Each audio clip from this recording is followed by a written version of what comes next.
আপোনালোকৰ কাৰণে গুৰুত্বপূৰ্ণ ভিডিঅ' লৈ আহিছোঁ।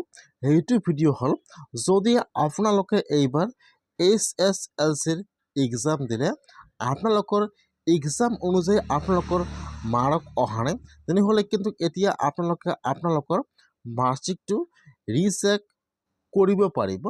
কেনেকুৱাকৈ আপোনালোকে আপোনাৰ মাৰ্কশ্বিটটো ৰিচেক কৰিব, কেনেকুৱাকৈ আপোনালোকে অনলাইনত ফৰ্ম ফিল আপ কৰিব লাগিব আৰু তাত আপোনালোকৰ কিমান টকা ফিজ দিব লাগিব, কোনটো অফচাইট হয়, মই আজি এইটো ভিডিঅ'ত আপোনালোকক সম্পূৰ্ণ প্ৰচেছ দেখুৱাই দিয়া হ'ব। আপোনালোকে ভিডিঅ'টো সম্পূৰ্ণকৈ চাই ল'ব স্কিপ নকৰাকৈ। আৰু যদি আপোনালোকে মোৰ চেনেলত নিউ হয়, মোৰ চেনেলটো ছাবস্ক্ৰাইব কৰি ৰাখি দিব। এতিয়া আপোনালোকে আপোনাৰ মাৰ্কশ্বিটটো ৰিচেক কৰিবলৈ হ'লে আপোনালোকে ফাৰ্ষ্ট এইটো অপশ্যনত আহিব লাগিব। মই কিন্তু আপোনাৰ সুবিধাৰ কাৰণে অপশ্যনৰ লিংকটো মোৰ ডিছক্ৰিপশ্যনত দি দিছোঁ।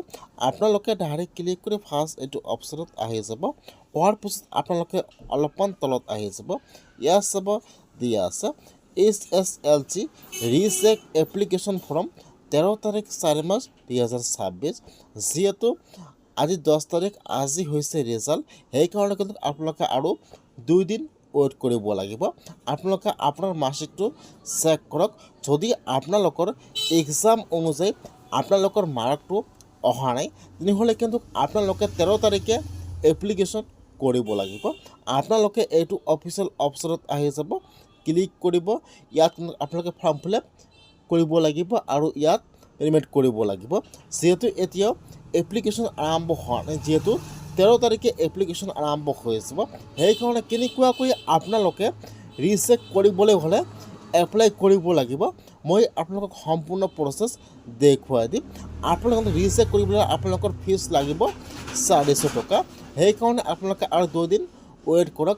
যদি আপোনালোকৰ এক্সাম অনুযায়ী আপোনালোকৰ মাৰ্ক অহা নাই, তেনেহ'লে আপোনালোকে আপোনাৰ মাৰ্কশ্বিটটো বা আপোনাৰ খাতাটো আপোনালোকে ৰিচেক কৰিব পাৰিব। কেনেকুৱাকৈ আপোনালোকে আপোনাৰ মাৰ্কশ্বিটটো ৰিচেক কৰিব, নেক্সট ভিডিঅ'ত সম্পূৰ্ণ প্ৰচেছ দেখুৱাই দিয়া হ'ব। আজিৰ ভিডিঅ' ইমানেই আছে।